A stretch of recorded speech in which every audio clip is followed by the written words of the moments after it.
how are you doing today? My name is Chef Patrick Alexander.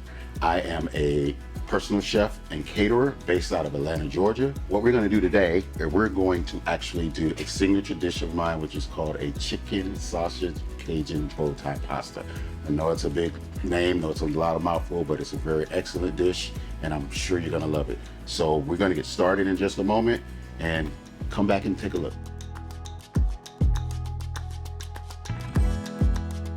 Okay, welcome back.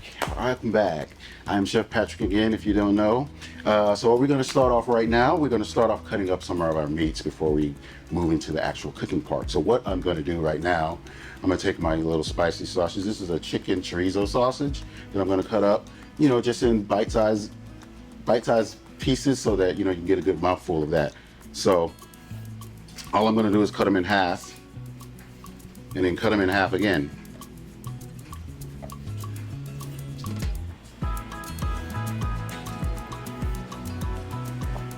And then from there, I'm going to do my medium dice cuts. So again, I'm going to do a medium dice cut on this set of sausages here. And the thing is, you know, you want to have a beautiful piece of sausage. Now, you can use any sausage that you want. You don't have to use chorizo. You can use a spicy sausage. You can use a non-spicy sausage. You can use a kielbasa. You can use whatever you like. Whatever kind of sausage you want, you can do that. Or in some cases, you can skip the sausage and you can just do chicken, or you can do anything type of meat that you want. So now we're going to cut up our chicken. Now all this is a chicken breast that I pounded out.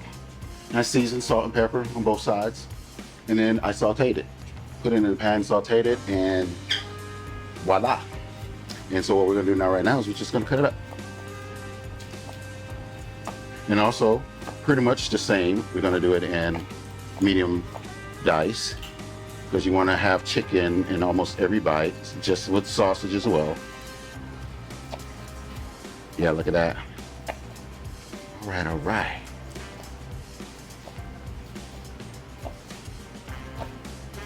All right, there we go. So chicken is cut up and sausage is cut up.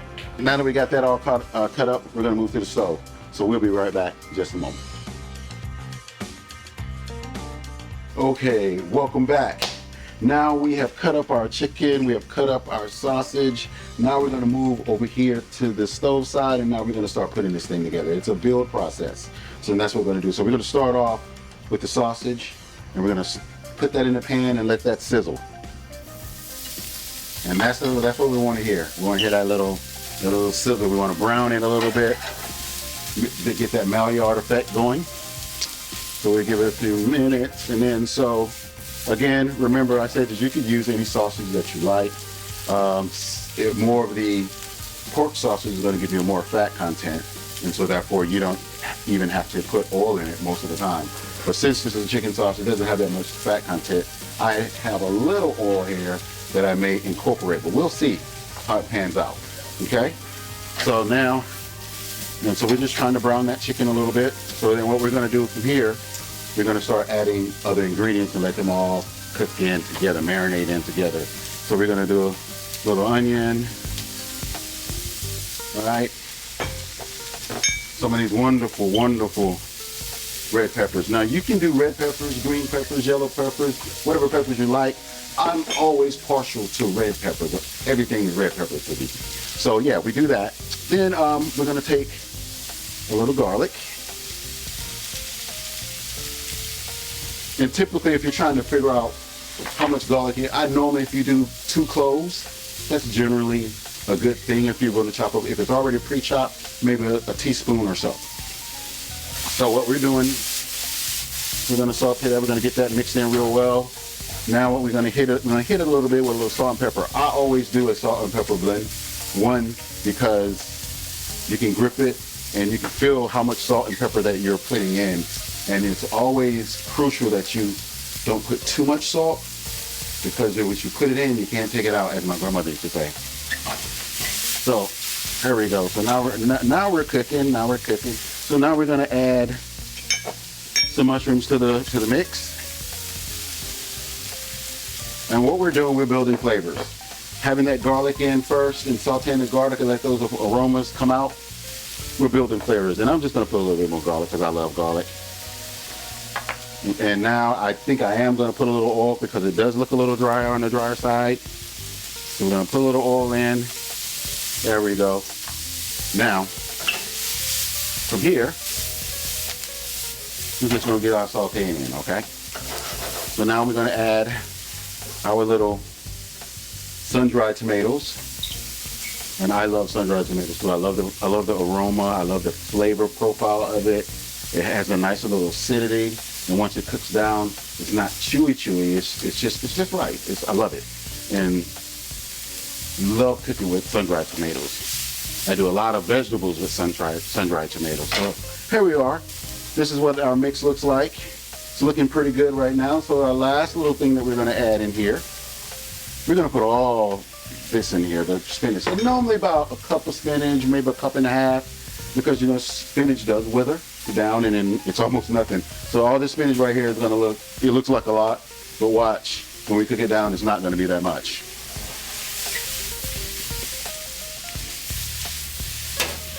So I started cooking at a younger age.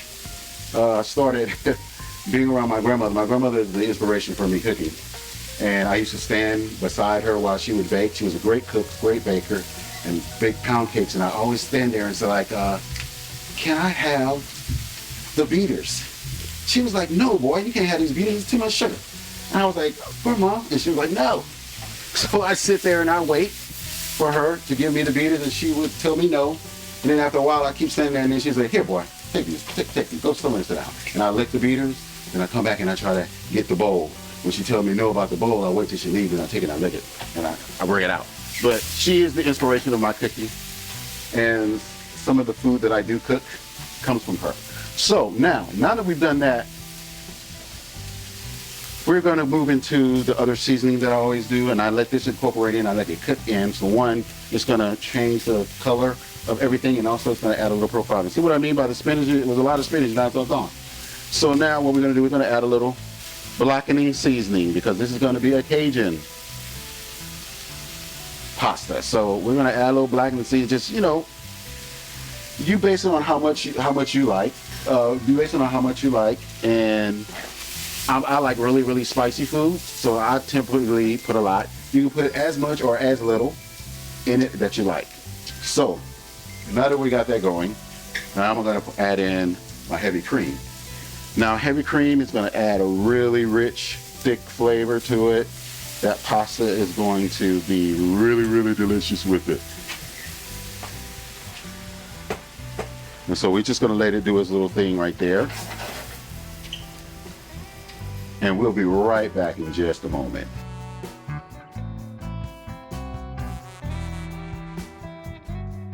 All right, welcome back. Yeah, so what we're doing now, I told you we had to put the cream in. Now what we're gonna do is let this cream marinate, and look at that. Look at that, isn't that just beautiful? Oh, that's beautiful. And you always wanna make sure that your cream that you use, you can thicken it up. You wanna make sure it's sticking to the point. We're gonna take a spoon, and what we're gonna do, you want it to coat the spoon. It might be a little too early, but and the good test is when it coats the back of the spoon and you run your finger down and it doesn't move, that's nappe. And that's what we want. We want our sauce to be nappe. Now since it's there, what I'm gonna do, I'm gonna do a quick taste test to see if I need to adjust the seasonings.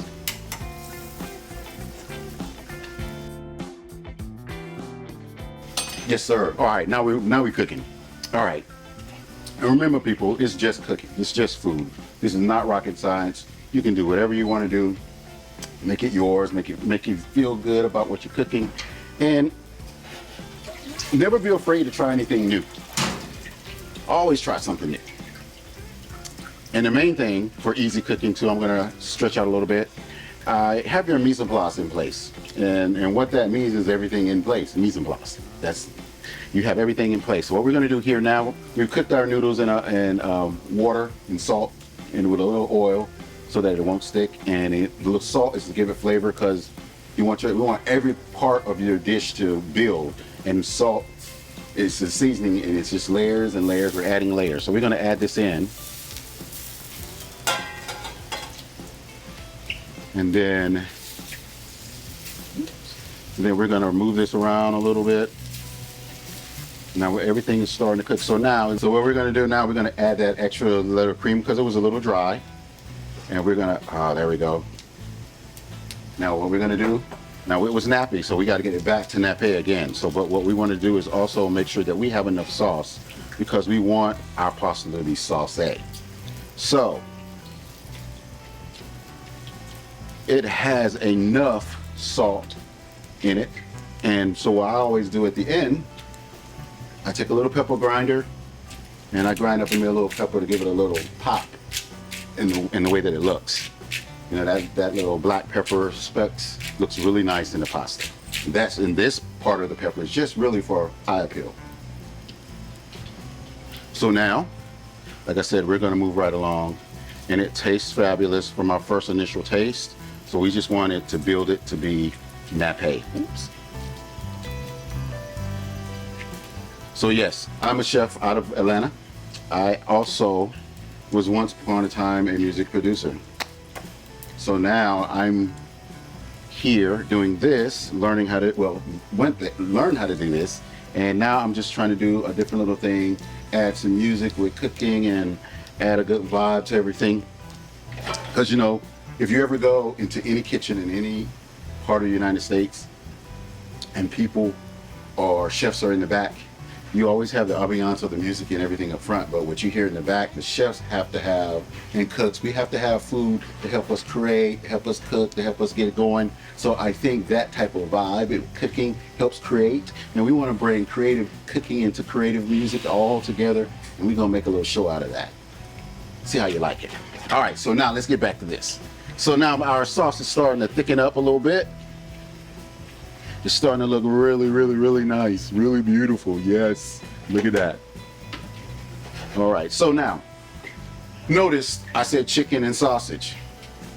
Sausage is in, however, the chicken is not. You know why? Because we had already pre-cooked the chicken and it's already done. We don't want to overcook the chicken. We still wanted to have some juicy, tender texture to it. We don't want to dry it out and where it's like chewy. We wanted a nice chew. Well, almost like a melt in your mouth type situation. So here we are. We have our chicken beautifully cut, ready to go, and we're just gonna add it in. And remember, it's layers. Chicken is already seasoned, so we don't have to add more salt. We don't have to add any more anything because there's already layers there. We're just gonna add it all in. And look at that. Now we're just gonna make sure that chicken is coated. You make sure the chicken is coated so that everything is evenly blended. We want to make sure that everything kind of comes together. And so that's why we cook it in. We get all those flavors just cook right in there. It's awesome. It's a beautiful thing. Cooking is a beautiful thing. So here we are. Now it looks pretty nappy, but we're going to do another test just to make sure because, like I said, you always want to make sure your food is right before you send it out. And you always want to make sure that sauce is right. Not bad. All right, let's do it. Okay, so here we are. So when we come back, we are going to plate and then we're going to taste. So hang out, we'll be right back. See you.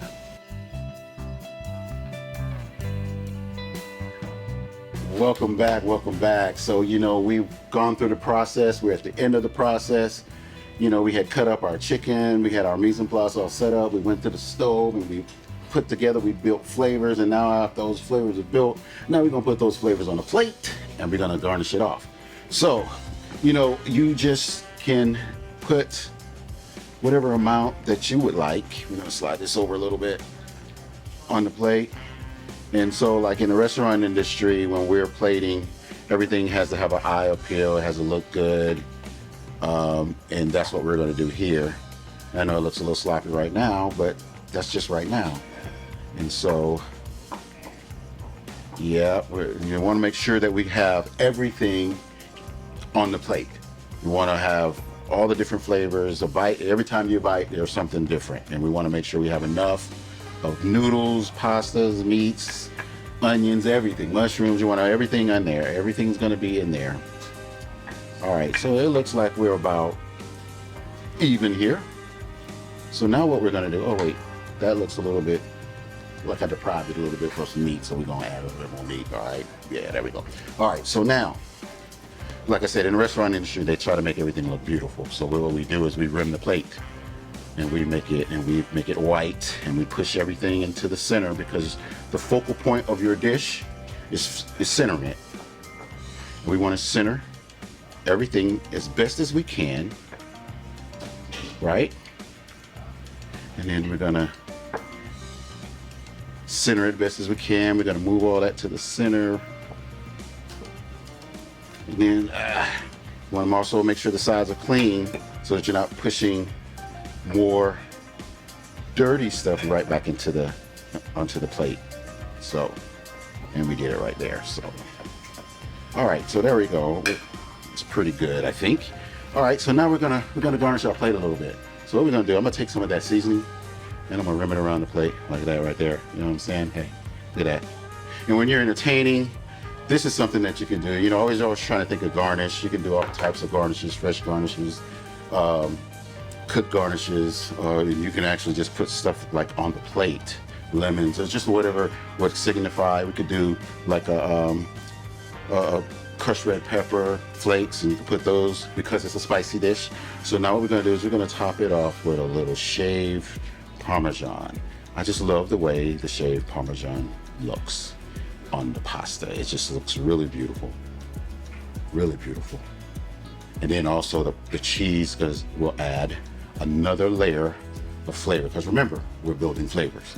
All right, and so now we're gonna take some of our cooked spinach and we're gonna place it right here in the center. Whoop, look at that. Whoopsie, whoopsie.